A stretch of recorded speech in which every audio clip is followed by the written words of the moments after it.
right, we're going to call to order the regular meeting of the Fair Oaks Board of Directors, meeting number 1412.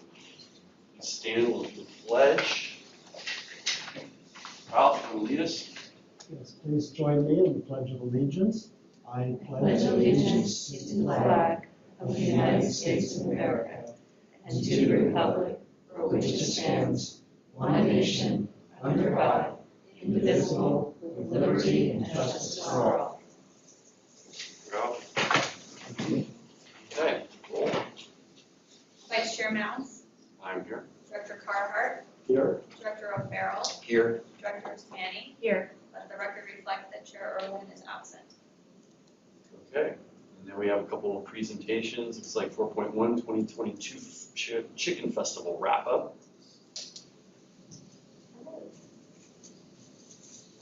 Hello, board, and those that are watching virtually or maybe in a few days on Facebook. Sabrina Bernardo, Recreation Supervisor, predominantly oversee special events and our marketing.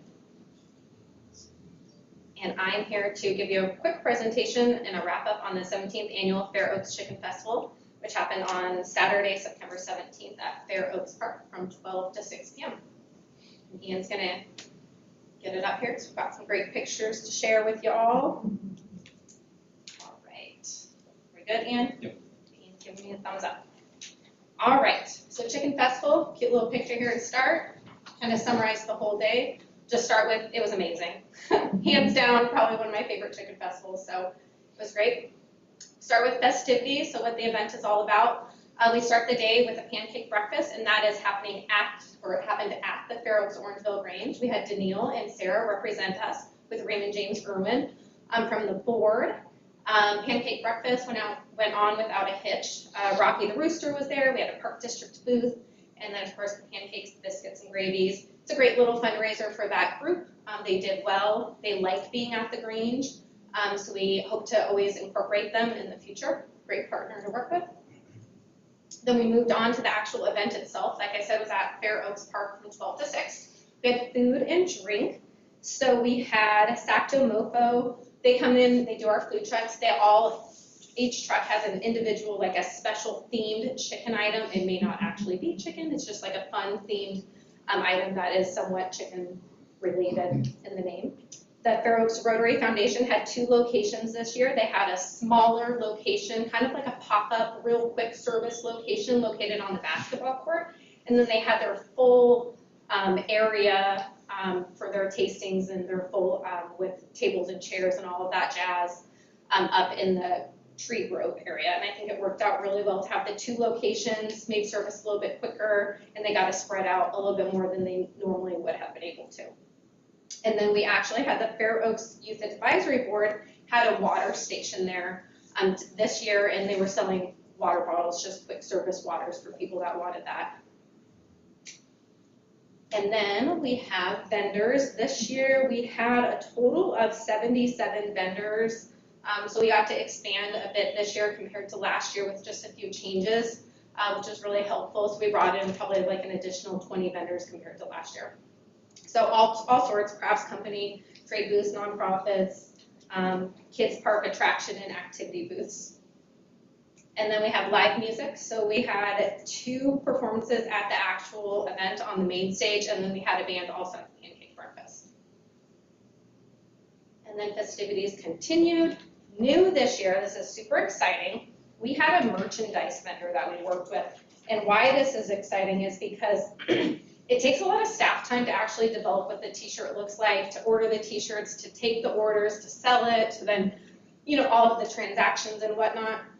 We're not marketing experts and we're not design experts in this, but this gentleman, he does shirts for like just local. So he does like Folsom shirts, Orangeville shirts, Fair Oaks shirts. So he made this special Chicken Festival shirt for the day of, and this really, really awesome. It was a leather patch with the Chicken Festival logo, just like amazing. And he did them on site, so it was really an attraction to like go and like people were just wowed. Like he would do one color at a time and like pull it out, and it was just really cool. So we're looking to utilize him more frequently at some of our larger events, potentially have him out at like Kids Art Festival or maybe Easter, just events in general, but he was amazing to work with. A couple little small things we're gonna change for next year, but otherwise, like hands down, one of probably my favorite things we did this year. Kids Park. Kids Park was new this year too. Not new in the sense that we've never had it, but new in the sense of how we did it. So if you remember back in the village, we had the whole back park. It was huge. It was ticketed or wristband. You had to pay to like play and participate.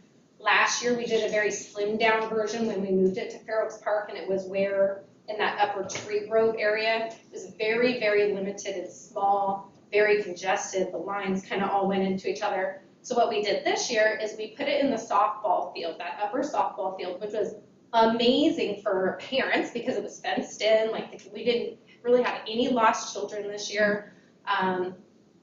We worked with Shadow Glen riding stables. They had a petting area. They had chickens on display, a horse that you could do like little rides with, which was amazing. We had pay-to-play activities, so that's when you could pay the vendor directly. So that Euro bungee, the big water ballers. We had a gold panning station, face painting, and then we had free activities that the kids could do. And the way we did the free activities this year is we charged groups $25 just to make sure that they actually showed up. And for them to get a space, they had to provide an activity that the kids could actually make right there, or a carnival game where they could leave with a prize. So they were still able to get that kids park aspect. It was actually free, and it worked out better for us. Less volunteers, less staffing. It was huge. So this is where we will likely continue, and we'll see that trend probably expand through our other events, is really using that partnership and seeing who else can do it for us. Sac Sheriff was out there with their big display. Girl Scouts were out there, of course. The other big thing that I'd like to note is we used to do Kids Park, like a stage activity and kids performances when it was here in the village. Last year we didn't have the room for that. We did bring that back this year, and instead of us putting that on and finding the acts and having to have like a stage person out there and like monitoring it, we partnered with Bach to Rock Folsom. So they brought out kids bands, and they were in charge of the whole stage that day. We did do like Rocky's dance party we brought back and whatnot. But otherwise that worked out great. Again, less staff time, really leveraging those partnerships in our community. Worked out great. All right. So on to contest. Of course, we had the Cluck and Crow again this year. That was, again, partnered with the Kiwanis Club. They go up, they do the introduction, they run the whole contest, and then they provide that prize for the winner. Always a good time. Adults, children, acting and impersonating chickens on stage, can't be beat. And then we had the Great Chickens. So that is the art component of decorating the chicken. We always get really amazing entries. I hope you guys got a chance to go around and actually really look at the detail and the time that got put into these. They're amazing, and it expands every year. So I think this is our biggest year. We had a lot of entries, like 20 entries this year. Really cool. And then for the second year, the Cornhole Tournament was there. Different though. We did not run it this year. It was actually moved on to the Chamber of Commerce, and they did it as a fundraiser for their organization. Again, huge staff savings for us. We didn't have to worry about it that day and get it all situated. So it was successful, and I think Kim is happy and excited to do it again next year now that she's had one under her belt. So again, just leveraging those partnerships as much as we can. All right, volunteers. We had 42 volunteers equaling 127 hours. A couple to note, like ATOS, American River Girls Softball, FOIAB, and then we had student and community volunteers.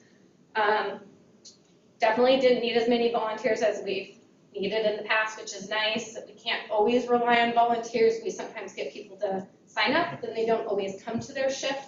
So not having that, having to staff all of the carnival games like we've had to in the past with volunteers was really nice, and it made it easy. Not a lot of pressure on, if people were going to show up or not. So that was great. So we appreciate our volunteers. Partners and sponsors, not going to list them all, but again, just leveraging anybody we can to work with and or sponsor the event. So we thank them. And then what you guys are probably most interested in is the financials. I'm going to pull up my big paper because it's hard to see. Okay, so Revenues, 25,400-ish. The majority of that money is coming from vendor booths, so about almost 13,000 from vendor booths, around 5,000 sponsors, and then we get a good chunk of change from commission, split, or booth space fees from people such as the Chamber, the Rotary, SACTA MoFo, and the merchandise people. So we didn't just give them a spot to go and fundraise. Of course, they all made money, but we also get, some money back to help us with putting on the event and the expenses that we do have. And then some small miscellaneous funds coming in from like the Great Chickens and things of that nature. Expenses, $14,800 in actual like direct cost. That's not including staff time if you put in the staff time just for the day of. So we had 269 hours worked that day alone, just that day. So if you add that in, it bumps up real quick, 25,000, a little bit more than that. That's not including any prep time before that, my time working on the event, Sean's time in parks, all that stuff. Those numbers are just hard to even come by and try to figure out. So we're just looking at day of. For a little bit of comparison, last year, our revenues were 18,000. So you can see a jump, 18,000 last year, 25,000 this year. Big jump. That was a big part of being able to expand that vendor opportunity there, being able to leverage those partnerships with the Rotary and Chamber and like things like that. Some costs that we didn't accrue this year, but we had last year. And then last year, our expenses were more expensive too, just because we were paying cornhole and like we had the VIP area, which we did not do this year. So we really tried to look at ways we could cut back. How could we work with partners to do more? So just overall, just trying to like slim down, but still put on a really great event. And I think we did that. I think we just did an amazing job. And I think the community came out, they loved it. So I'm happy to say, like, I think overall it was no issues, really. And then just big thank you. I have to give it up to the staff because I didn't get to come up and present and say how amazing it was, but really like I'm 20% of it, what everybody else makes up the rest of the 80%. So thank you to everybody. When I say it's hands-on, like every single person has a part in this event. We couldn't do it without our staff and our volunteers and our partners. It's grown so much. It's really just too much for any one person to handle or any like just a small group. Everyone's got to be involved. So thanks staff. Thank you guys for your support and having this event every year. We look forward to next year. So how many people do we think? That is always a hard question.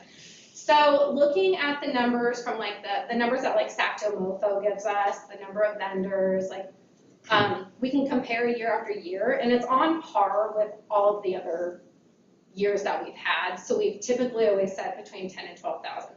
I will say something, John, I would love to do next year because at Fair Oaks Park it's more controlled, and we will be there next year because we know for sure the village will not be done, right? Because that's supposed to be done end of December, Chicken Festival's in September. Fair Oaks Park is more controlled in terms of like gates and entries. I would love to get the counters just so we can actually see how many people come through.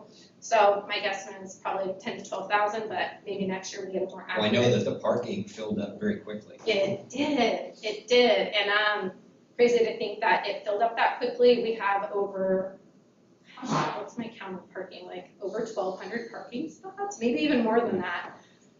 Yeah, it filled up. Everything we had, the church, across the street church, into the neighborhoods. I had neighbors personally that parked over by the Carl's Jr. and walked over and they said that was filled. Yeah, it's amazing how many people were there. Any questions? Questions? I thought it was great. I really liked the kids park being in that softball area. It was much easier to like manage all the children. So I appreciate it. And it was also just nice having all the kids stuff like right there, like having the kids stage and like I could have one kid like go sit and watch stuff over here and while the other one waited in line for a long time to go on the trampoline thing. Yeah.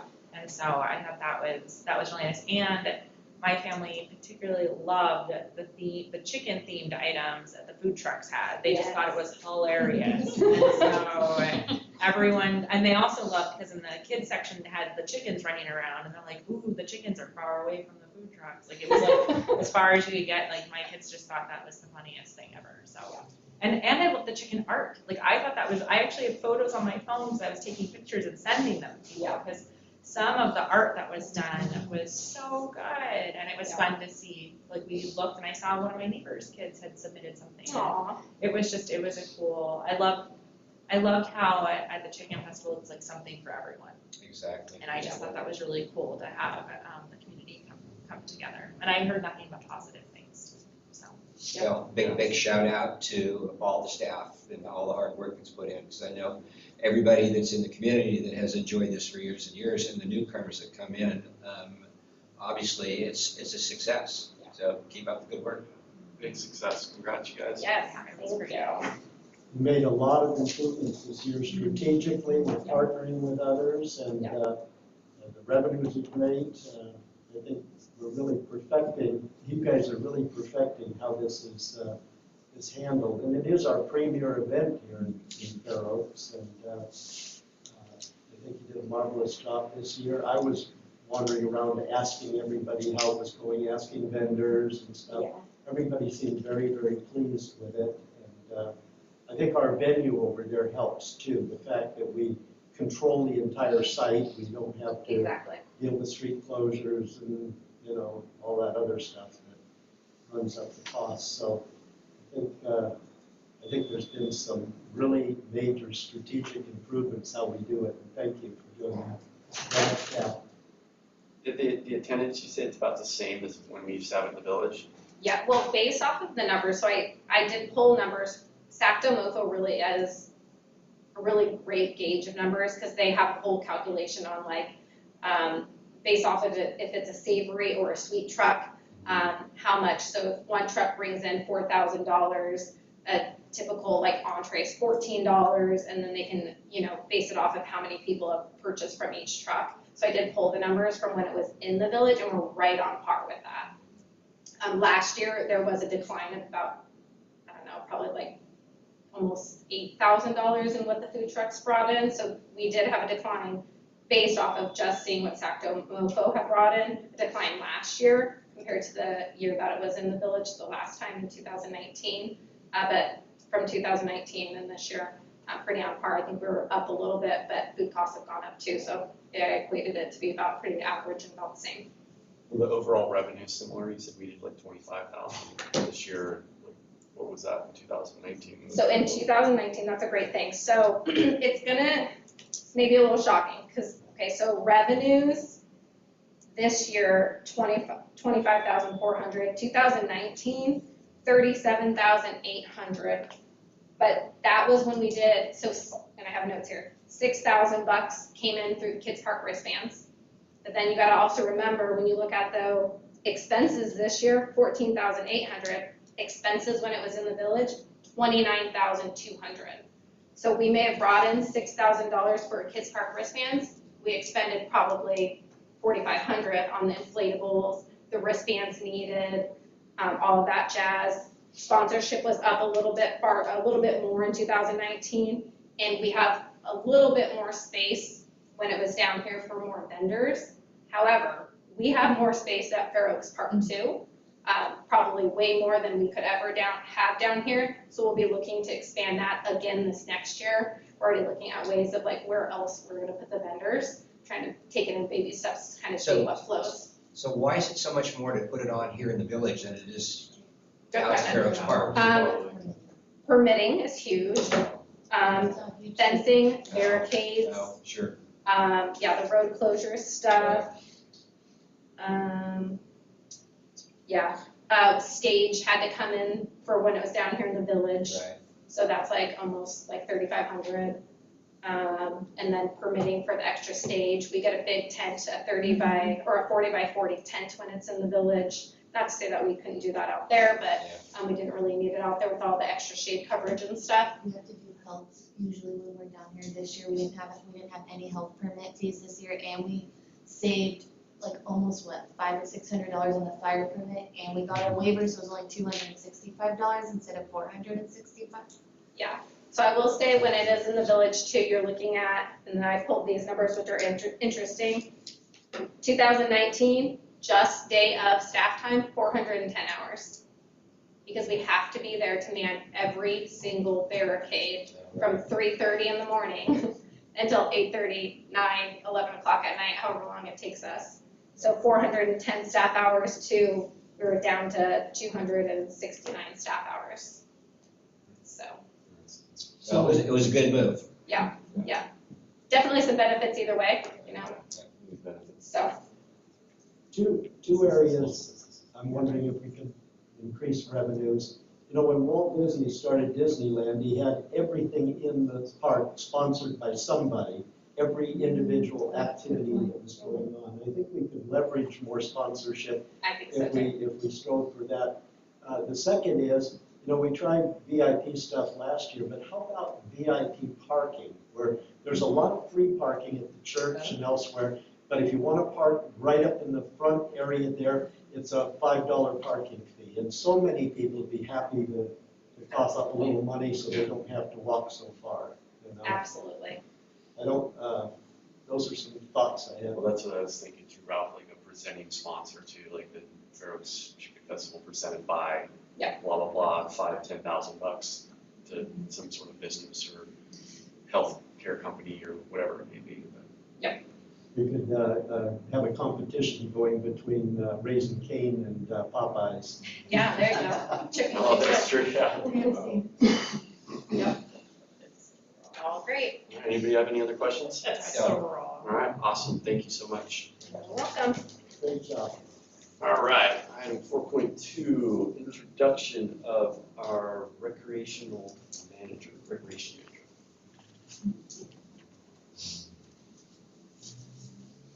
Well, good evening, and we did have a job opening, or a recreation manager vacancy that we had to fill. We advertised for that around the country, and we advertised through all the professional sites we could, and we had a slew of applicants, and some very, very, very good applicants, and we also had some incredible internal applicants. I think the eye-opening thing for me when we did that interview process was that our top candidates were internals. Yet we still had great candidates. So we have a great crew here, and I'm happy to say that. It was a decision that we agonized over, but we did select an internal candidate, and I want to introduce Nick Davidson as our new recreation manager. Nick has been with the district for 15 years, as a matter of fact. This is his 15th year as of November 1st. November 1st. So we do have a little something for 15 years as well, but we're not paying him to take the job. But this is for his 15th, and so it is nice to be able to have that kind of solid staff that you know you can count on when you have an opening like this. Again, we went out nationally for this thing, so it was good to have that kind of quality candidates inside that really took the cake, if you will. Nick has a passion for the community, passion for recreation, has a passion for the health of the community. I just took that off of his cover letter. So he does have those things. It's a wonderful thing to have. I'm looking forward to what Nick will be able to do with recreation. It is as we go into this next phase of after COVID and as we open up the new facilities and we go back into the full time in the community, recreation really is going to be reinvented, and Nick's going to be able to lead that. So I'm happy to have him here and happy to have him as part of our team. Nick, you have anything you want to say? Thanks, Mike. Appreciate it. Thank you.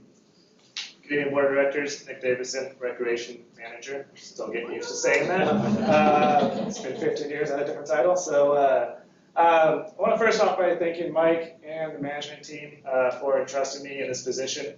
I'm really excited about the opportunity to lead the Recreation Department. I'm excited about the future of this district. We have a lot of exciting things that have happened recently. Building of new parks, acquisition of new properties, and the renovation and the construction going on in the village. Really an exciting time, as Mike had mentioned, it is kind of a clean slate coming out of COVID, and we've had limited facility use because of the renovations. So really looking forward to reinventing the recreation department. Continue the current successes that we have, but looking at ways in which we can improve and offer more to the community. I know the staff is on board to doing that, so we're really excited and moving forward with that. I do want to just note that, I'm very fortunate to have such an amazing staff to work with. The recreation team's awesome, and that's been echoed here many, many, many times. So we all know that. Very fortunate to have the support of the admin staff, Parks Department, Arts and Entertainment, and you as well, the board of directors. So thank you. Very excited to see the future of this park district and be a part of it. So, thank you. Well deserved. Congratulations. Thank you.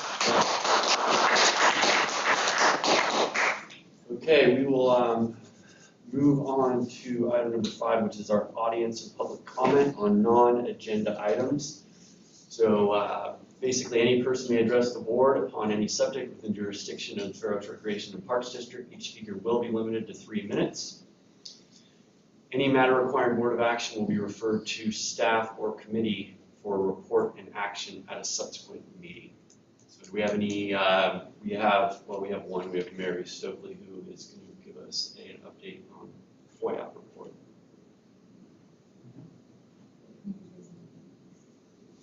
There she is. Hello. Hi there, Board of Directors. My name is Mary Stokely. I am a recreation coordinator for the Fair Oaks Recreation and Park District, as well as the FOIAB advisor. Unfortunately, our chair, Navia, was unable to be here today, so I'm going to give the report for her. Last month, we volunteered at the Gum Ranch Fall Festival event, which was a blast. We had a really great time. I believe that Nick is going to speak a little bit more on that towards the end of the meeting. We broke out into our service group project committees. So the entire board of 20 students has broken up into volunteering for the Orangevale Fair Oaks Food Bank, the Orangevale Fair Oaks Grange, as well as a park cleanup group. So each of them will serve roughly once a month, and they're going to serve the community in those capacities on top of what they're already doing and volunteering with the various district events and other things that we are working on. At our December meeting, we are going to be putting together some hygiene bags to donate to those in need. That was our service project for the holidays that the youth voted on that they wanted to do for December. Let's see, what else? We actually had a very unique thing happen this past month as well. The Chamber Honorary Mayor race happened, and Jennifer Rodriguez, who was one of the candidates, she ended up winning, and she had chosen FOIAB as well as Family Free Ride as her organizations to raise money for. And so FOIAB got a donation of $3,267.22, which is extremely exciting. We are extremely grateful to Jennifer for choosing the Fair Oaks Youth Advisory Board to support, as well as for the Chamber for supporting us. The youth have kind of come together to come up with some ideas, and we will hopefully be able to present one of those very soon as to how we're going to do that to use that money to give back to the community. It's definitely a lot of money, and we want to use it wisely, and so we're going to be very mindful of how we do that. And then my last item is that tonight, if you have a little bit of time, we are doing a Chipotle fundraiser at the Hazel and Madison location. So from 4 p.m. to 8 p.m., if you mention that you're there for the FOIAB fundraiser, a cut of that money will go back to FOIAB. And that is everything from me. Does anyone have any questions? Could you tell me, you mentioned that the FOIAB worked with the food bank. What was the nature of their involvement? Sorry, I didn't hear that, Ralph. I apologize. The nature of FOIAB's involvement with the Fair Oaks Orangevale Food Bank. Yes, so they are going to volunteer with both the food bank farm as well as with just general distribution and assisting with the operations of that. They all wanted to do a service group that met at least once a month, and so they'll just choose a day each month to volunteer with them. So that's upcoming, that's not. Yeah, so it'll be every month pretty much moving forward throughout the rest of the term, so through May. Thank you. Okay, thank you, Mary. Thank you. Any other public comment? Anybody online? Nobody here? Okay. We'll move on. We get a motion. Motion to approve the agenda. I'll second. All in favor? Aye. Aye. And a motion to approve the consent calendar. Linda, your turn. I'll make a motion to approve the consent calendar. I'll second that. All in favor? Aye. All opposed? All right, moving on to our agenda items. First agenda item number 8 is receive and file. So we don't really need to do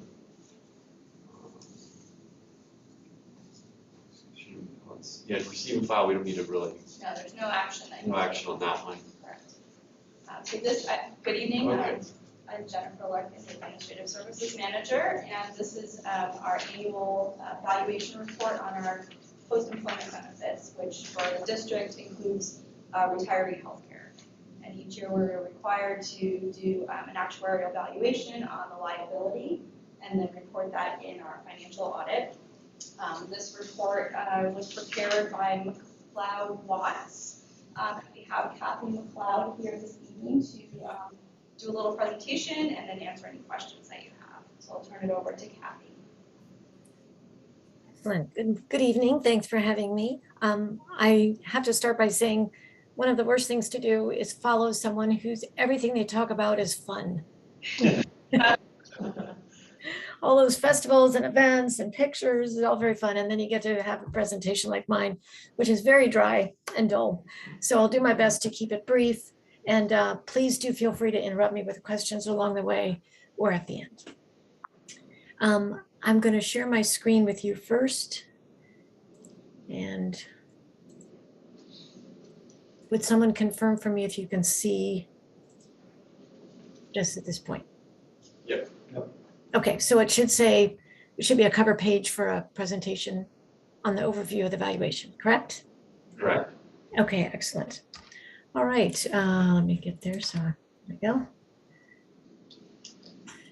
The primary purpose of this report is to address liabilities and the accounting information for what is referred to as OPEB, other post-employment benefits. And in this case, it refers to retiree medical benefits that the district provides for employees that retire from the district and complete a certain amount of service in doing so. So these reports are very much like the PERS pension reports, simply for retiree medical. And actuarial reports can be for lots of purposes, but the most common are for accounting or audit purposes or for plan funding purposes. And this report provides information for both. Just a quick background about what are we doing on these valuations. And so again, I'll compare it a little bit to pension benefits, whether it's pension or OPEB, retiree medical. The basic approach the actuary follows is the same. We first confirm plan eligibility and benefits, meaning basically who gets what, for how much, and for how long. And then we have to make a lot of assumptions about all kinds of unknown future events, and I'll list a few of those in a minute. And then we put a price tag on those future potential benefit dollars for each person, for each possible future monthly payment they might get, and if they're already retired, that would mean that to look at their projected benefits this month and next year and the following year and so on. And if they're not yet retired, we're projecting when they might retire and then how much their benefit would be beginning then and in each subsequent year. And then for each separate payment, for each separate person, we discount the value of that particular benefit payment back to the present using a discount rate. And that essentially means how much do we think can be earned on the money that's going to use to pay those benefits between now and then. We discount that. The lower the discount rate, the higher the liability. So that's just something to keep in mind. Lower the discount rate, higher the liability. And then once we put a price tag on all of that in today's dollars, we call that the present value of future benefits. It's kind of a logical name if you think of it. And then the final thing we do is we allocate that present value future benefits, that future retiree medical cost, we allocate that for each person over the years that we expect them to work. And so the portion that we've allocated to years they've already worked, we call the total OPEB liability for accounting purposes. And for funding purposes, it gets a different name called the actuarial accrued liability. But essentially, that's the part of the future benefit value we've assigned to years people have already worked. And the part we're assigning to the current year that active employees is working is called the service cost or the normal cost. So those are the basic components of what we do. And then we simply assimilate those numbers and results one way for accounting and another way for funding. So I mentioned these various assumptions we have to make. And so here's just a few of them. Things like how long will retirees receive benefits? Well, in your plan, the benefits are provided for their lifetime and the lifetime of their spouse and dependents, as long as the dependents are eligible for coverage. So that's a long time. And the biggest assumption then for current retirees is how long they're going to live. We don't expect benefits under your plan are generous for retiree medical. And so it's very uncommon for someone to not want to continue those for the rest of their life. So essentially our main assumption for them is how long are they going to live? And then we have to consider, do dependents get any benefits? Do they get them only while the retiree is alive, or do they also get them after the retiree's death if the retiree passes away first? So we have to consider that. We have to consider if benefits increase in the future. And sometimes that's a bargained thing, and sometimes it's just if the benefits are tied to a particular plan premium level, then we're going to assume that those premium levels are going to increase in the future. So we take that into account. Then for current employees, we have to consider some added things, like what is the probability that this current employee will actually stick around and retire from your district? Because unlike pension benefits, there's no vested right to retiree medical benefit, except in an extreme circumstance. So I'm just going to ignore that for now. But by and large, when an employee leaves the district and doesn't retire immediately, like within a handful of months, the rule is 120 days after leaving. If they leave and don't start their pension benefit for a year, 2 years, 5 years, whatever, or go on to other employment, they forfeit any future retiree medical benefit from you. So it's a much more important assumption than it is for pension valuations to consider what's the probability that this employee will actually stick around and retire from your district. And then if he or she does, when will that be? What's the probability that they will retire? When will they retire? And then will they take the coverage or waive it? And will they choose to cover dependents? Which plan will they choose? Will they keep the coverage until death, and so on and so on? Just lots of assumptions. So that's a lot of what we're doing is looking back at what's happened in the past, look what happens with other similarly situated employers, and trying to form assumptions to provide our best guess about what the ultimate benefits will be, when they will start, when they will end, etc. And because these are assumptions, we are perfectly open to discussing what we've assumed, and we can explain what we've assumed. And if you see it differently, I'm more than happy to discuss and potentially modify. I had a couple of questions, but first I have to say this is probably the best thing we contract to somebody else. Yeah, and you know what? It is not any fun. I can tell you that. It's nowhere near as fun as you guys have there. I remember the last time I came and did a presentation in person, and I was really tickled by all the chickens running around. So this is very dry by comparison. And now we get a bit drier. So when we do the valuations, we actually are required to consider more than just the obvious kind of liabilities. So we put fancy names on them, but it's not important. The first and the largest liability is what we would call an explicit subsidy. This is something that's a direct cash benefit paid by the employer for health or life insurance to the retirees. So in this case, when we say an explicit subsidy, we're referring to the part of the premium, retiree medical premium, that the district would pay. And that's when everybody thinks about a retiree medical liability. That's what you think about. And that in this case represents about 88% of the overall liability that we value. But there's an additional liability or two. I'm only going to focus on the next one because the third one is just so trivial, it's not worth the words. The other one is called an implicit subsidy. It's a hidden premium subsidy. And this essentially gets to the fact that in the CalPERS medical program and most employer-sponsored plans, the premium rate prior to Medicare is the same rate for the same plan, regardless of your age. It's not always true, but largely true. So that means if someone chooses Kaiser Health coverage and they're age 20 or 64, they're going to have the same premium rate. Logically, though, the older we get, it's not true for every human being, but on average, as we get older, that our health claims go up because our bodies aren't working as well as they were back when we were 20 and 25. So our health claims go up, but the premium rate is the same. For the individual person, they're getting the benefit that if they choose that plan and they pay their part of the premium and you pay their part of your portion of the premium, their claims are getting paid regardless of how high they are. They're getting paid. So for the older pre-Medicare retirees, they're getting more benefit out of the deal than just the portion of the premium they're paying because their claims are actually higher than their premiums. So in addition to the part of the premium you pay and the part that they pay, they're getting more claims paid. And that extra claims that are getting paid is being covered by premiums that are paid for other younger, healthier people who have lower claims. So there's a liability that we have to value for that. And that's about 12.6%. There's a lot of assumptions made in here. I have some specific questions, but just about healthcare itself.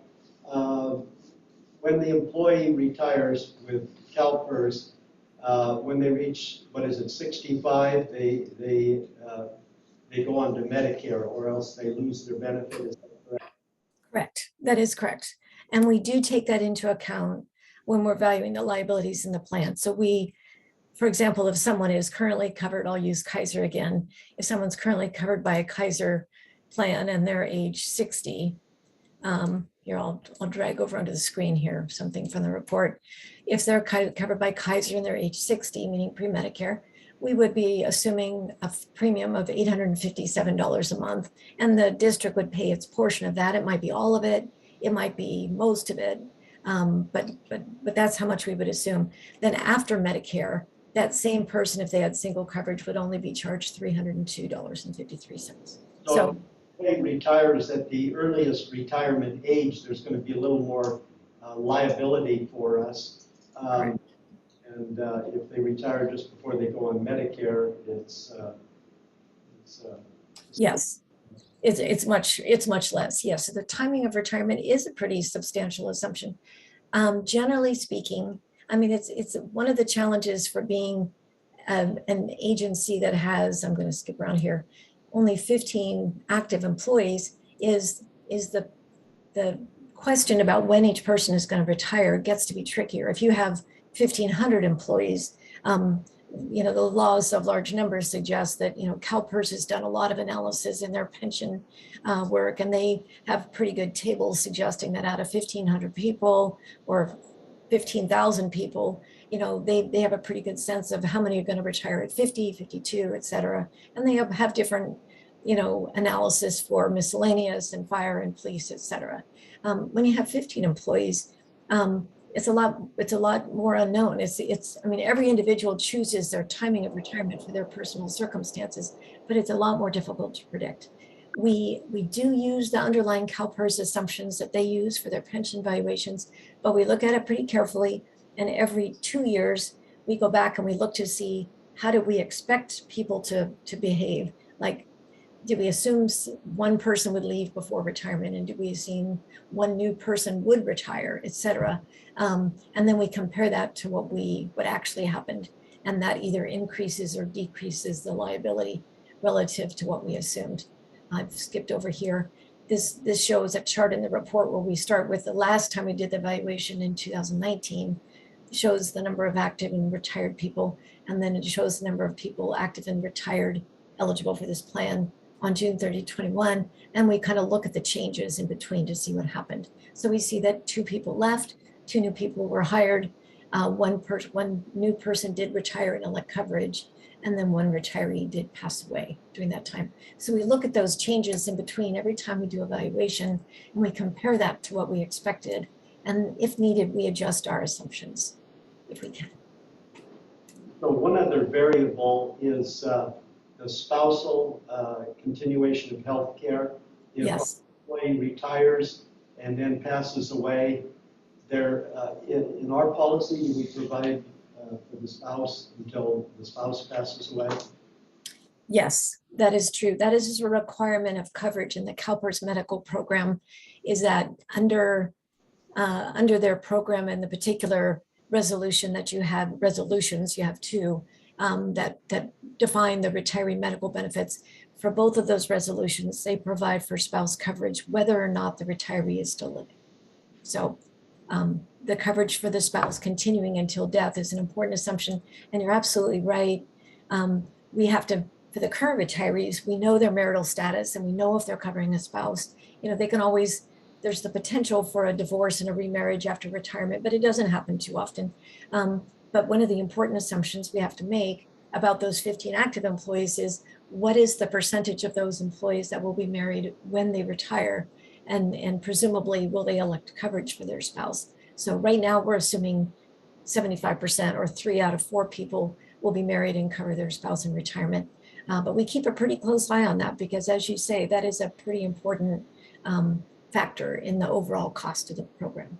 So this whole exercise is necessary because of the law, but the bottom line for us is how much dollar liability do we have hanging out there?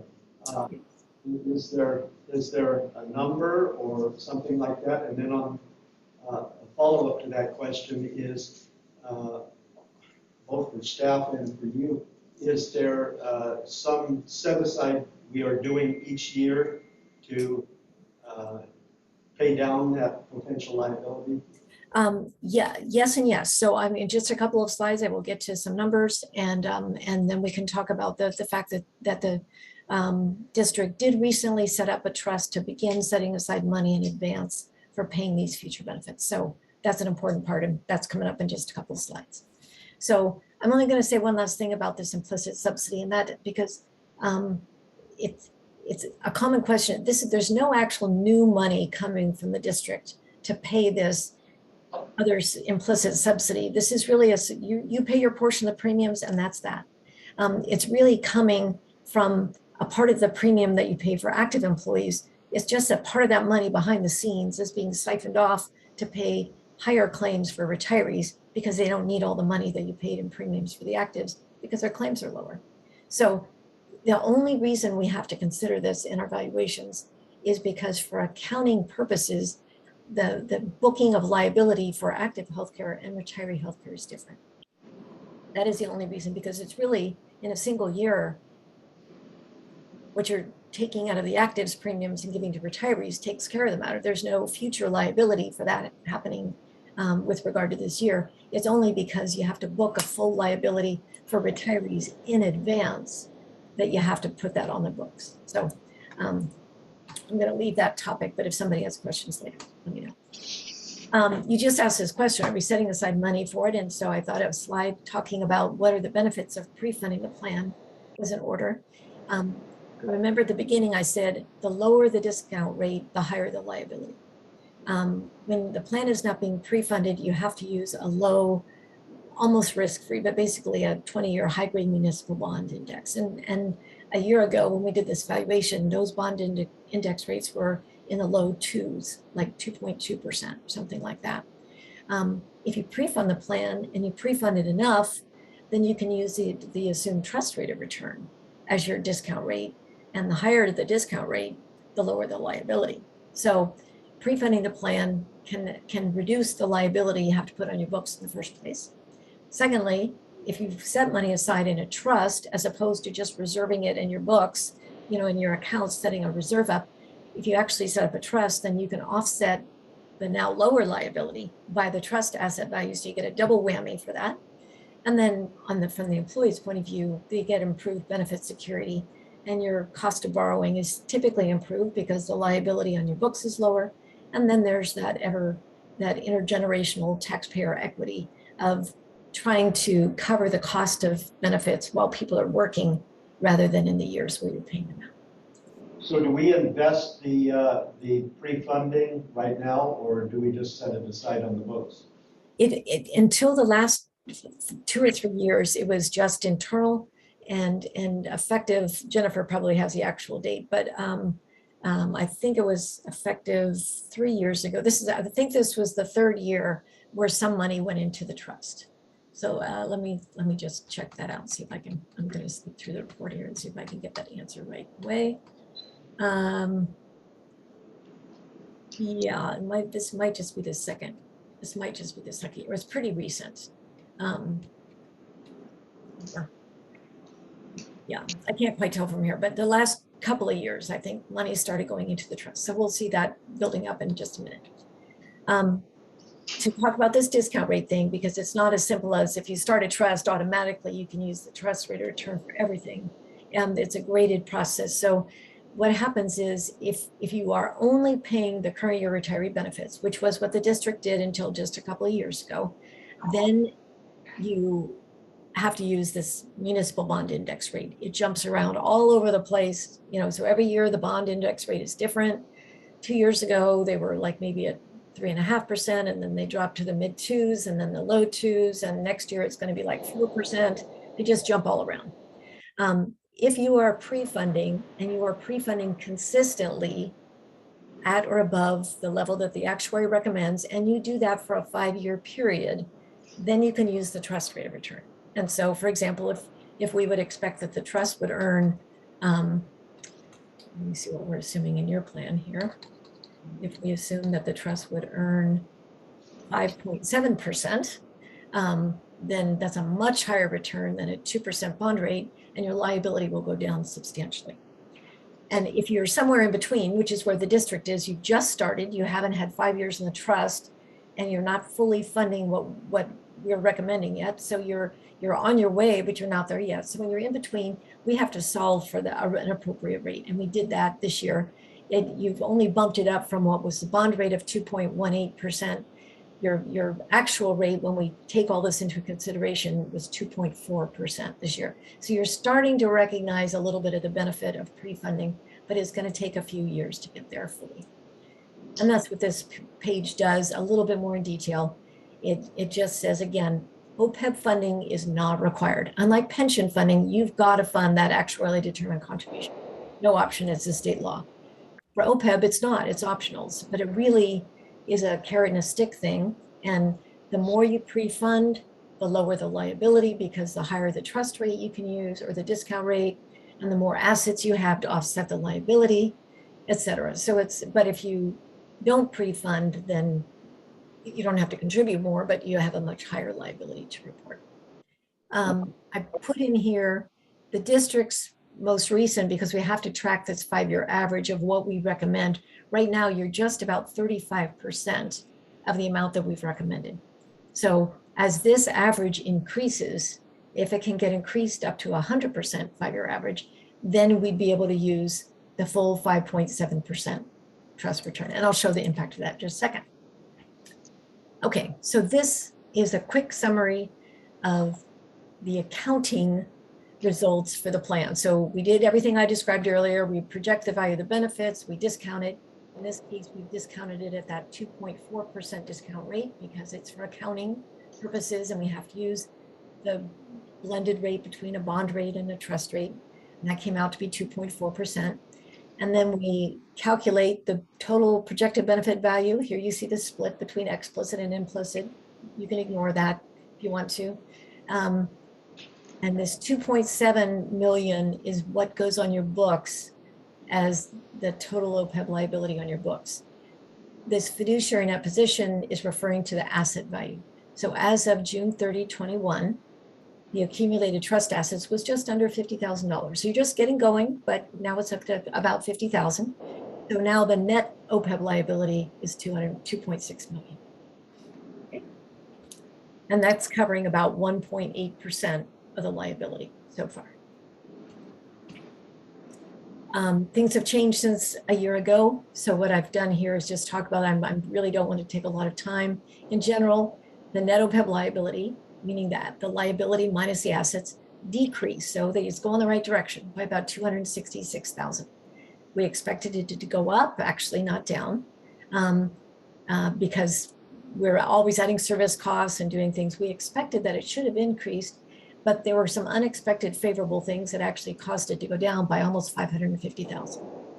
And the biggest reasons for differences were these things: a change in the trust rate, updated healthcare trend assumptions, meaning how much do we think future healthcare premiums were going to go up, and this plan experience. This refers to what I was talking about before when we make assumptions about people retiring or terminating and forfeiting benefits, et cetera. In this case, we previously made assumptions about how much the prior premiums and the caps on what you pay would go up. And in fact, those were lower than we thought they were going to be. They didn't increase very much. A lot of that was COVID related because people didn't go to the doctor, in 2020 and 21 very much. So the premiums didn't go up very much.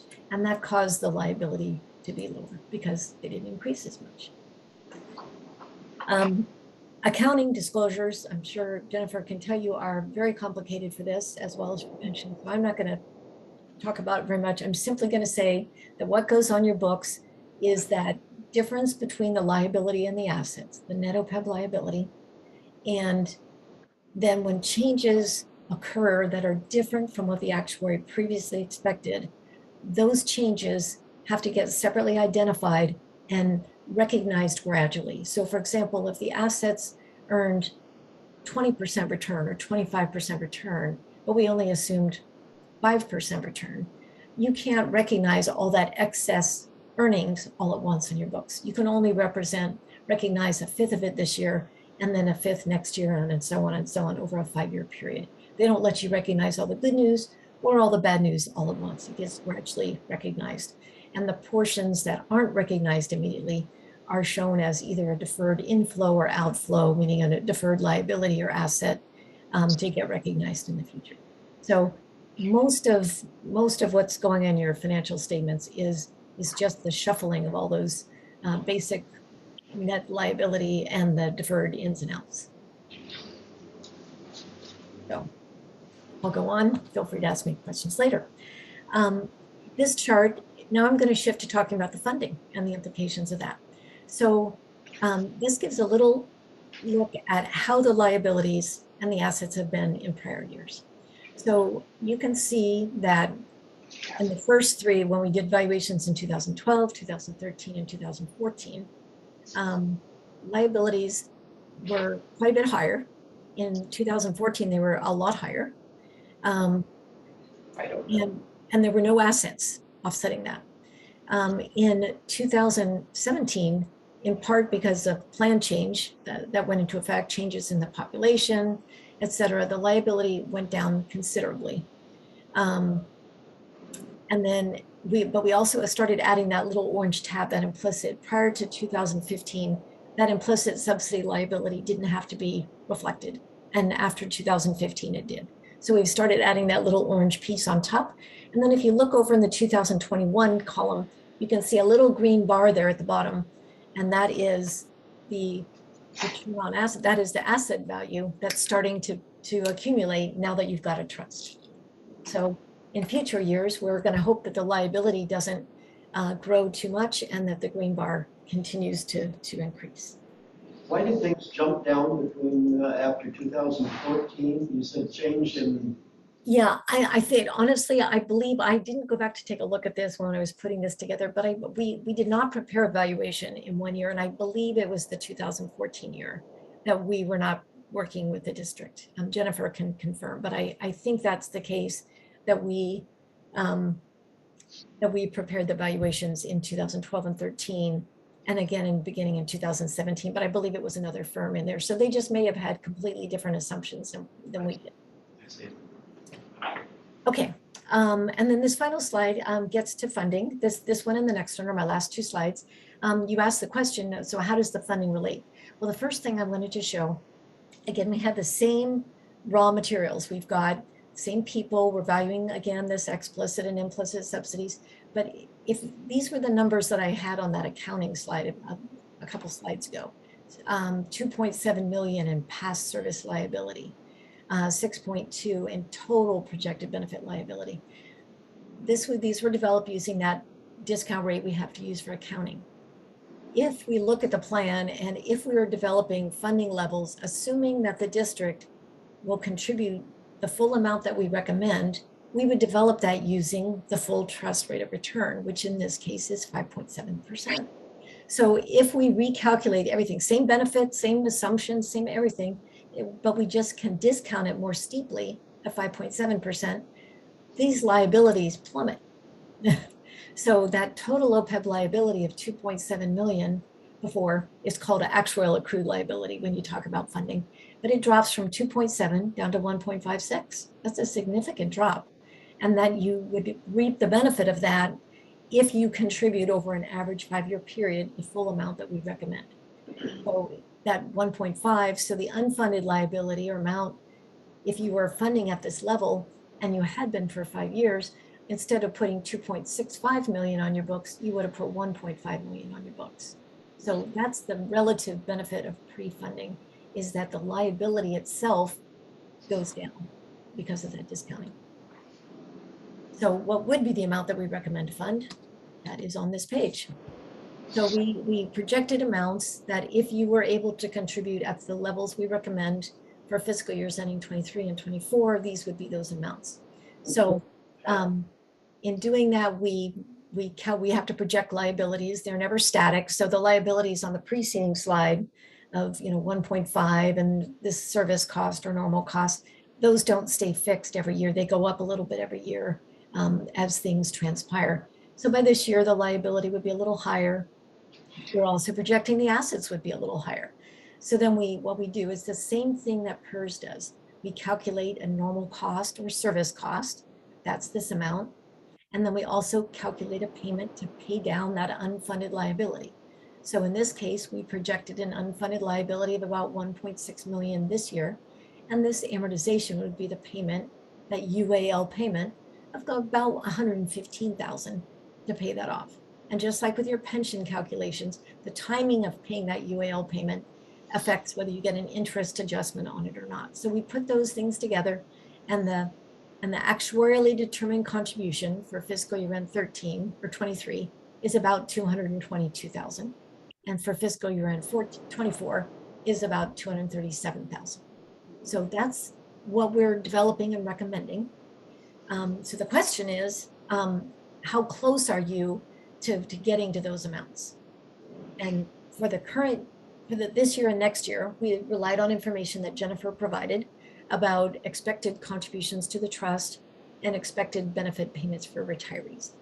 So this lower chart here looks at the amounts of money that can be counted toward the contribution requirement. And it's a little bit different than pension. It's a little bit more complicated because you're paying the benefits. In the pension plan, you contribute the money to the plan and the plan pays the benefits. In the OPEB plan, you pay the benefits and you maybe contribute some more to the trust. So you get to count the benefit payments as a contribution, plus what you pay to the trust as a contribution. And then kind of mucking things up a little bit more is you actually also get to count the amount of money that we estimate that got taken from active premiums behind the scenes and applied to retirees. You actually get to count that as a contribution also. And that's a number we just calculate and you can take as given. So in this year, we're estimating, we don't know because you're not at the end of the year yet, but we're saying, well, we think about 14,000 in implicit subsidy value will go for the actives to the retirees. You get to count that. We think you're going to pay about 53,000 in retiree benefits this year, retiree medical. You get to count that. And then we understood that $50,000 was budgeted to go to the trust. So if you put those three things together, they add up to about 117,000 this year. And if you were to have funded that amount, then the shortfall between what we recommended, 221,821, and what we think you're probably going to contribute or close to it, the shortfall would be about 104,000. So if that were to happen, in this year, remember the average over the last couple of years has been about 35%. It looks like this year you'd be closer to 50%. So you're getting there. So the way to improve the funded position of the plan is to increase this contribution to the trust.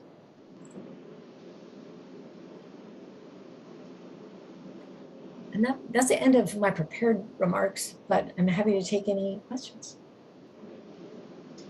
Does anybody have any questions? I guess the question is more for our staff. What is our plan for budgeting for pre-funding this coming year? For the current year that we're in, we did not budget anything. We did initially, and then the cost of the election, unfortunately, we couldn't put anything into the trust this year, but when we start our budgeting process each year, we put in $50,000 as a placeholder, and that's what we contributed last year. Nothing this year. Our plan is to contribute $50,000 next year. How many years did we contribute the $50,000 in the past? We started the first year, 2019, with $40,000. In 2020, we contributed nothing because it was a very different budget year for us. And then last year, we contributed $50,000. So I think the total we have in the trust right now is a little bit north of $100,000. Okay. Any other questions? I have a quick question. When you calculate the total of the total contribution, I mean, are you considering how much is actually in the trust? Because, what about those interest amounts? I know they're very slow growing, but we have our base contributions, but then we probably also get about 5,000 in interest maybe every year, or 10, I'm not sure. I mean, now the interest rates are up, maybe it'll be even more, I don't know. But is that taken into account? Yes, we are taking that into account. So for example, as Jennifer was saying, it was 20,000 going in the first year, and then 50,000, and then a zero, and then 50,000. So those amounts plus earnings for a couple of years is how we got to 93,000. So even though only 70,000 has been contributed, we're assuming continued earnings on that. So we were assuming or estimating that your assets for this fiscal year 22-23 would be about 93,000. Now it sounds like they're a little bit higher actually, but again for this year, you'll notice we assumed the following year they would be 148,000. That's because we assumed earnings on this 93,000, plus we assumed you'd put in another 50,000 this year. So for next year, it's probably not going to be assets as high as 148 like we were assuming. It's probably going to be somewhat lower, but yes, we are definitely taking that assumed earnings into account. Okay, thank you. One other clarification, in figuring all this, were you figuring that all of our current employees will retire from here, or did you back off with some assumption? Yeah, that's a really important question. And we do make assumptions about employees leaving before retirement. That's very important. In fact, I think I just closed the report, but I'm going to open it back up for a second. Let me just reopen it again. Again, we do know that 2 employees during the last 2 years between valuations, that 2 employees left before retirement. And I'm looking to see, yeah, in our report here, remember I talked about the fact that the liability was lower than we expected this time. And a large part of that was because the premium rates did not increase as much as we expected. So if the premiums are lower, then future premiums are going to be lower because they're not starting from as high of a place today. So that lowered the liability quite a bit, but the rest of it actually went down a little bit too, by about 92 or 93,000. And this came from, as I said, more employees terminating before retirement than we had assumed. So we do check that out, and we do make assumptions that not every employee is going to retire from the district. So depending on how old they are and how many years of service they have to date, obviously if they're a younger employee with a short service, we think the chances they're going to retire might be as little as 5%. If someone is age 50 and has 15 years of service, well, the chances that we think they're going to stick around and retire, it's probably 85% or more. So we take that into account. I think that we've heard enough. I have no doubt. Presentation. There's going to be there's a quiz on this, Well, you know what? I think next year when we have this, we're going to ask you to sit down with the preparer of Is this, and then you can cue us all in. yeah, is this something we do every year for the board meeting? I don't remember We this don't last do year. we do the presentation every other year. Oh. You get the report each year. Well, this report without the clarification is, to me, I'll admit, almost impossible to interpret as a layperson. Yeah. So I appreciate all your answers and the hard work you've done. Thank you very much. Yes, thank you for having me. Good night. Okay, moving on to 8.2, discussion and possible action of approval of park sign design. Good evening, Board of Directors. Sean Ventura, Park and Facilities Manager. Hopefully this presentation is a little bit more visually stimulating at the very least. I'm going to just present to you John Bosio, who is our representative from Merge Design. As per my report, we're contracting with Merge Design to develop design standards for the district that is going to go into an overall strategy we put into effect throughout the district to keep a concise image of the district that the public will be able to see and recognize immediately, no matter which part of our district they're in. At this point, the staff has reviewed and worked with John on creating what we feel is a good look for the district. We're looking for approval from you, the Board of Directors, at this stage as we move into creating the design manual. Once we start that process, changes become a little bit more difficult.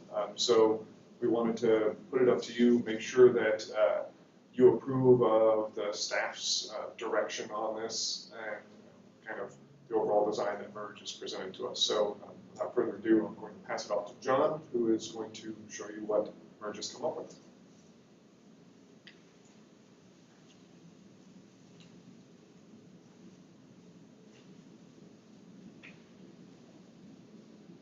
See our logo on the screen?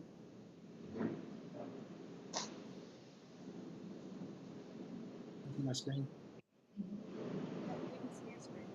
Okay, great. Good evening, everybody. I'm John Bosio with Merge, and Madison Phillips is on the line as well. We've been working with the district on the development of signage standards, and I was going to just quickly take you through some of the work that's been done and then show you where we've landed with the design of the signs themselves. And part of this process has been, first, we've been working, been working with Green Dot Transportation, and we've developed an inventory of all the signs that are out there currently.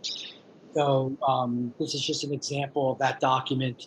We've gone through, and there's a GIS locator for all the signs in each park, a summary of sort of the key features, and then there's a sheet and a photo of every sign. So we've gone through all the parks. There's probably about 380 signs, so it's not, it's a reasonable amount. It's not, astronomical, but it's not low. But they're all different, right? There's no real consistency to interpretive signs or maps or regulatory signs or any other kind of information that's out there. I think of the 380, Fair Oaks Park and Phoenix Park probably made up just over half of all those signs. Some of the other parks, there may have been, in some of the smaller parks, maybe there was only 4 or 5 signs. There were some parks that maybe had 20 or 40 signs. But what we really discovered is just it's all over the place as far as graphic language and identity for Fair Oaks. So that's one of the key things that we were trying to bring into it, like consistency and identity to the system. We did do 3 original design options, and these are the 3 that we presented to the staff and worked through. This was option 1, this was option 2, and this was option 3. There actually was an option 4, but it was crazy, and so I'm not totally sure. But these were the 3 options that we started with, and then we got some comments back, and Madison's going to talk a little bit about where we are with the design development.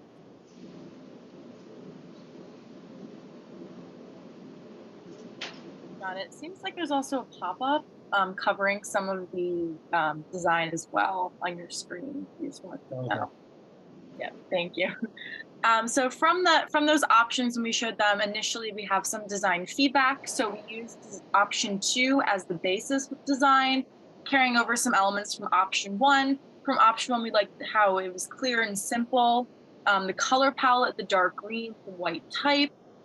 From option 2, we like the panel shape and just some additional comments, reminding visitors they're in Fair Oaks, and to replace the Fair Oaks test, just the written name there. So finally, we've landed on this design option. As you can see, we're bringing in the dark green here. The shape was inspired by the existing signage that you currently have in your parks. We're also carrying over that stone material that we're utilizing in your parks as well, to kind of match and relate to some of your signage that will be staying. So here in our design menu, we have our Trailblazer, we have a vehicular directional, a kiosk where you could hold a map and also some additional event information, a park rule sign, pedestrian directional, a totem, and an identification sign. Here kind of, it's just kind of going a little bit into more detail what the signs look like.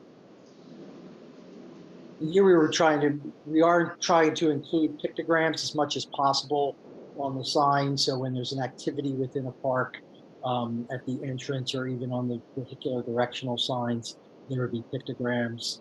And then as you come in, there's always sort of a informational kiosk, and it could be of various sizes, and that'll depend on the park that you're entering.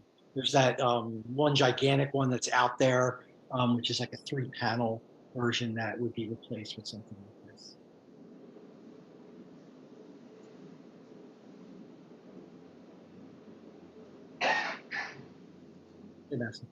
So here, starting off with the design development, we have our Trailblazer here that's just directing you and getting people into the parks. We have a park ID, kind of just thinking about maybe just refacing the existing signs. It's pretty cost effective just replacing that sign panel and keeping the existing structure. So that's kind of what it can look like. We have a park ID sign. So that's just something when you're actually turned into the park entrance, you have the pictograms of what people can expect to be in the parks, as well as a vehicular directional to kind of get people to where they need to be.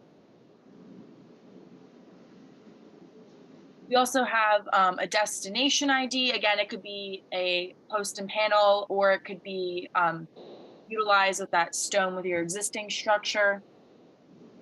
I think whatever you do with sign standards, what we're trying to do is predict sort of a family of elements. So you may want to have an enhanced version at one place and a simple version at another one. And basically the manual gives you a variety of tools for those kind of treatments. A lot of these signage were taken from that inventory that we showed earlier. So just trying to predict those signage types that we would need. We have a destination 2, so those are fence-mounted signs. Destination 3, which would be a post and panel, and then we also have a smaller destination fence-mounted sign. Yeah, and I think one of the things you'll see in trying to build consistency, it's not only just in color and typeface, but also just in sizes. So that will help reduce signage clutter where it is a system. So whether it is something that goes on a post and panel or translates over to a fence mount, it's basically this program that can be systemized to different conditions. And you see another variety of sign types. Trying to keep within certain boundaries of sign sizes. These are just some additional signage types. We also have some park rule signs, some regulatory signs, just some signage where, banners that are fence mounted, bulletin boards, and then we have some restroom signage as well. And here from that inventory, again, we are kind of looking at what types of rule signs you would need or parking signs. So these are just some examples. They look a little bit more unified here. You can really tell that they're part of the Fair Oaks park system. And then I can separate it out into different categories here. Yeah, so we sort of made a decision that if it's informational or just giving you a rule, we would bring it back towards sort of the branded system where it's saying pitch in or keep your dogs on a leash. But if it was really something that we were giving a warning or park at your own, really wanted to make it regulatory, then we maintained sort of that red and white or the blue for reserve to make it more official in that capacity. So it was sort of the difference between an informational sign and a real rules or regulatory sign. And we've just started to lay out a variety of different messages and needs. So there will be a standardized way of laying out the signs, but they'll all be the same size. They'll all have the same typeface, but we're giving sort of guidelines as to templates for some of that regulatory sign, where often in parks, that's where you start to see sign clutter when they're all different sizes, all different shapes, all different colors. You will now have a standardized version of that.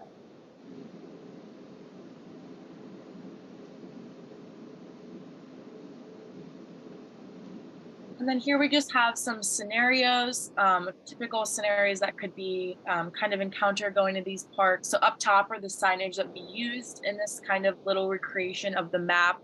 So here you see the park entrance, so you might need a trailblazer that directs people in. When you actually park and you get into the parks, you may need some type of kiosk directing people where to go, usually with a map. You might, as you get further into the park, you might need some rule signs as well as a park ID, and then just kind of like a totem along the trails to kind of guide people.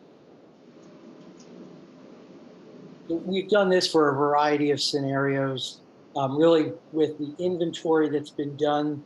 When you're ready to do a park, you'll be able to look at that inventory, determine which sign types are still valid, and select the new ones to replace it. And then this will also give you a guideline if you decide you need to add some signs in specific areas. Maybe it's missing something like a kiosk, but you want a kiosk. This will give the guideline as to where those signs will go.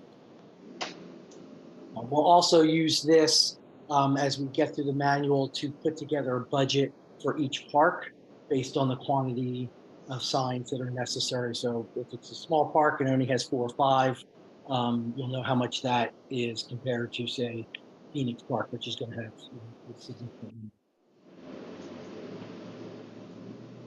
We've started to do a series of scenarios for various parks. What we're moving towards is something like this. If we get your approval to move forward tonight, we'll be moving towards a signage guideline, which will have all the specifications for the signs. We've taken it to a design development level, but we'll have all the pictograms and graphic artwork, and then all of the drawings that are necessary for the construction of the sign. So you'll eventually make a decision as to which parks you may do first. Maybe there might be a pilot program, and then we'll start to utilize these with the fabricator to get bids for each of the parks. Great. So that's where we are. I'll go back to the design if there's any questions.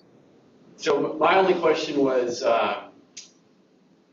it looks like even in the large signs, are we dropping the oak tree from the logo?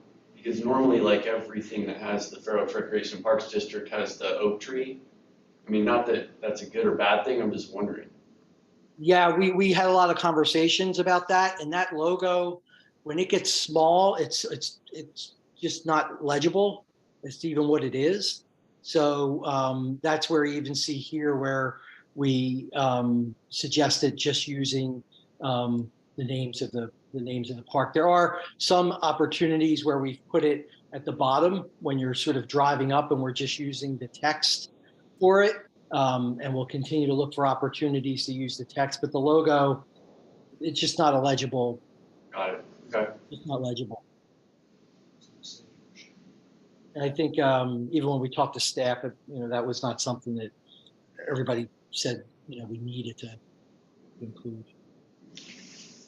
Just one small technical question, and I'll keep it brief, but I used to order millions of dollars worth of signs, and a lot of them are manufactured with basically press-on letters. Do they have new technology where these signs are manufactured where the text and the fonts and everything are integral to the material? Yeah, now most vinyl that you get is the background sheet, and so the background, the letters are all part of the vinyl.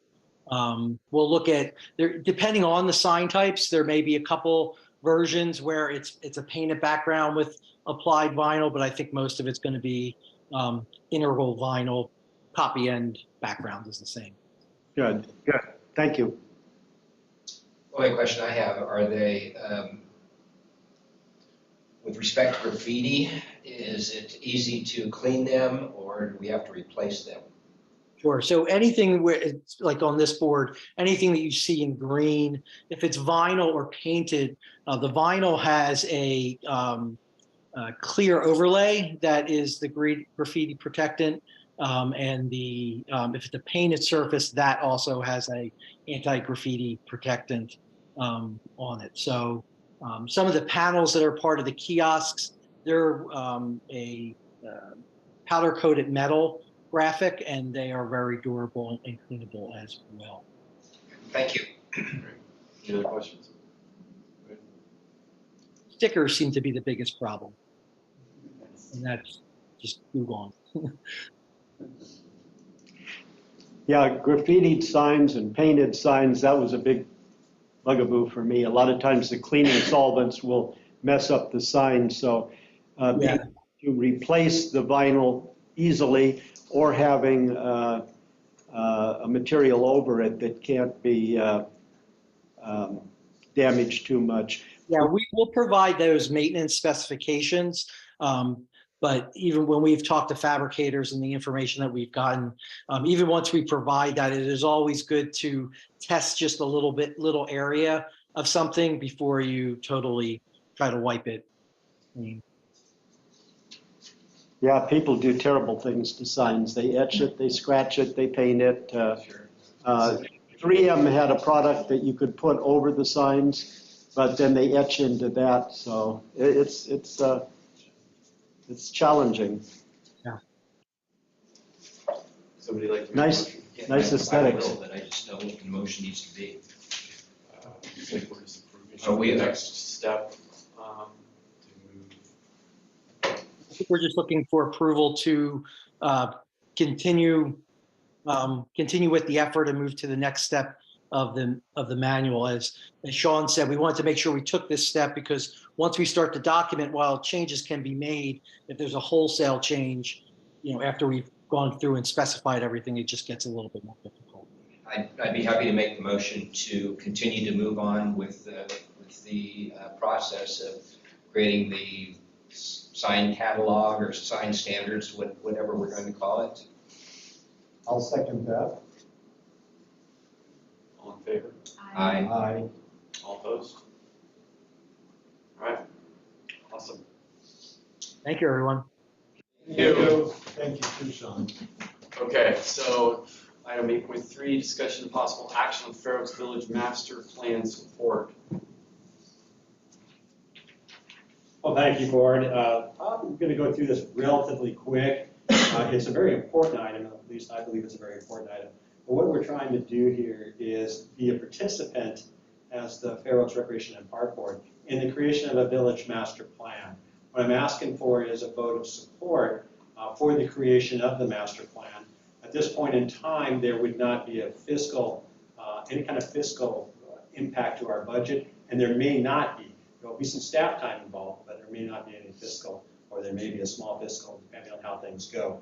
But a village master plan has not been done in the past into the level that we're looking at. We're creating a $21.75 million new venue that's going to impact the village, and this is what's driving that master plan. And primarily for us, it's going to be driven around the parking. I estimate that we're going to need about 600 parking spots in the village just for the events that will be occurring on the prime times in the village. That's with us, and that's with the private venues that are out there and the private ones that are coming up. We have approximately 200 parking spots available in our area for our events. So we're obviously short parking. And so the village master plan is one of those things that's one of the main things that will address how to do the parking, how to fund the parking, who's going to be the operator of the parking, those types of things. We have 117 parking spots that are part of our project, but they're also integral to the village itself. So we probably will not be signing those parking spots that says only for park use. That would be a very hard thing to do, and plus it would be really hard on the community. So we need to come up with a community solution for this issue, and it affects everybody. So the master plan helps us move to that direction. It also allows us to look at the types of businesses that we have. How do we support those businesses? What kind would we like to see in the actual village area? How's the flow for traffic? How's the flow for pedestrian use? How's the actual visual look of the village? Just as we talk about this sign master plan, what's it look like for the village as a master plan? And how do we, as a community, come to that kind of agreement? So that's what we're after.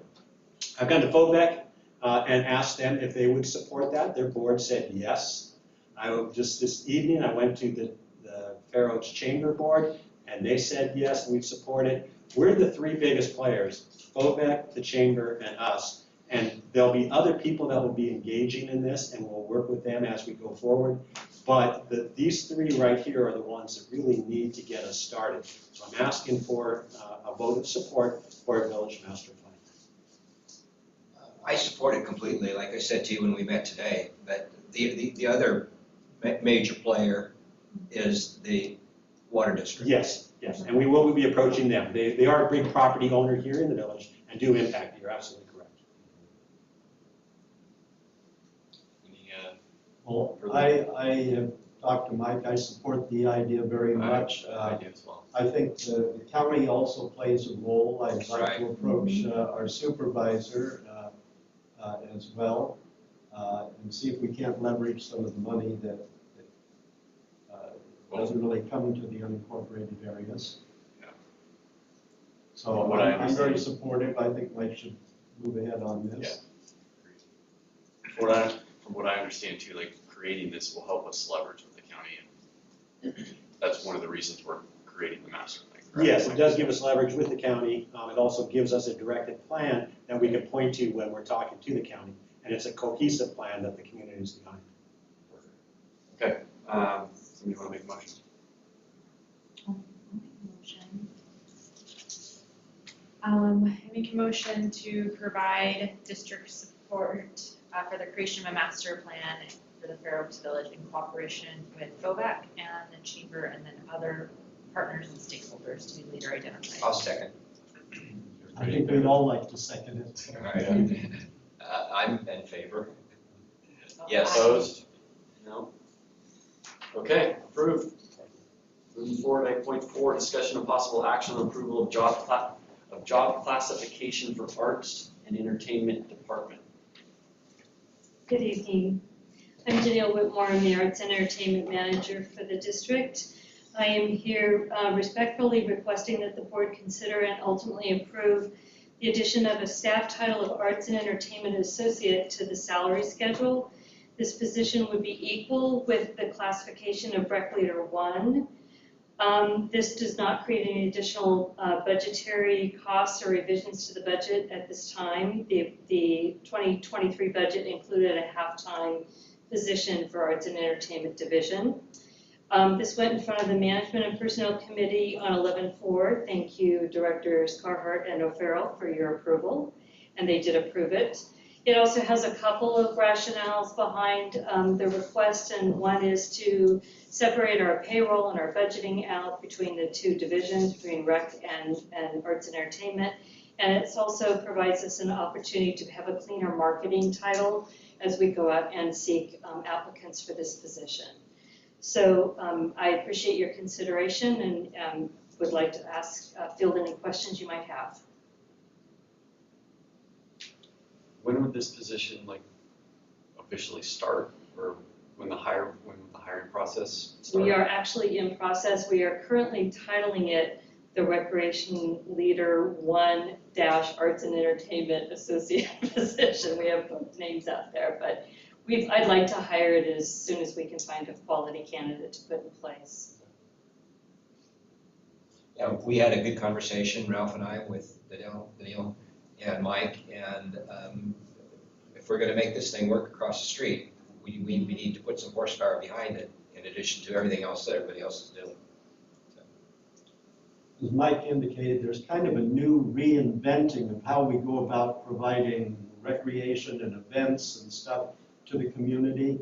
And I see this as kind of a needed shift in support for the event. So I think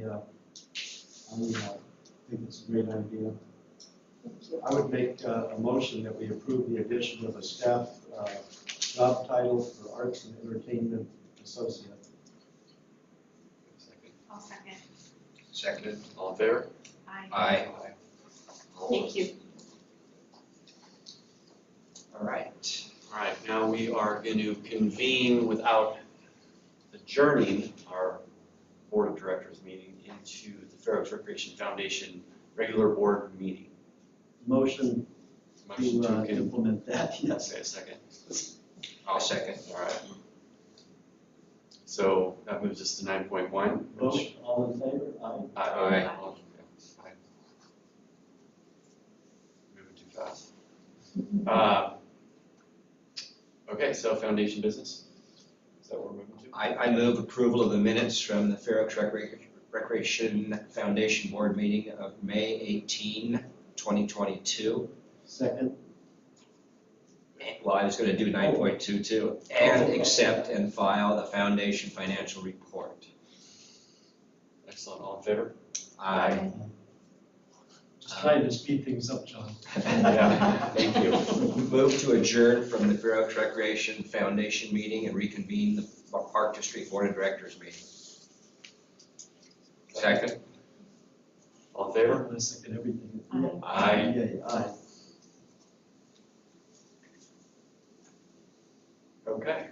Item number 10, board and staff reports. Board of Directors reports. Ralph, Oh, you want to start? does anybody, I keep a close eye on the Gum Ranch Park, and I attended the big October Pumpkin Festival, or whatever we called it, and I thought that was a lot of fun, very successful, people enjoyed it, and the only takeaway was, I think we've all kind of looked at the fact that maybe next year we make it open without a fee.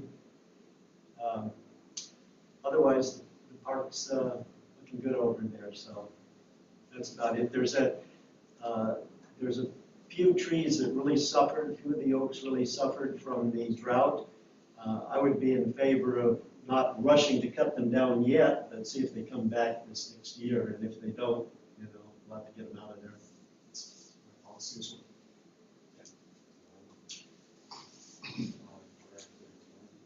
I don't have anything. I have nothing to offer. Yeah, the one thing I've noticed is the new company we're using for the maintenance and everything is doing a great job, like much better, it seems like. Absolutely. But other than that, yeah, all the parks look great. Yeah, so I don't have anything else. Anything from staff reports? I don't have anything, but I believe Nick has something? Yeah.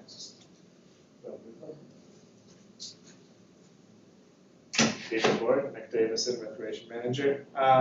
Robin mentioned the Gum Ranch Fall Festival. I was going to touch on that briefly. It was a successful event, like you mentioned. It was pretty amazing. That event sold out in 2 days. Sold over 240 tickets for that event.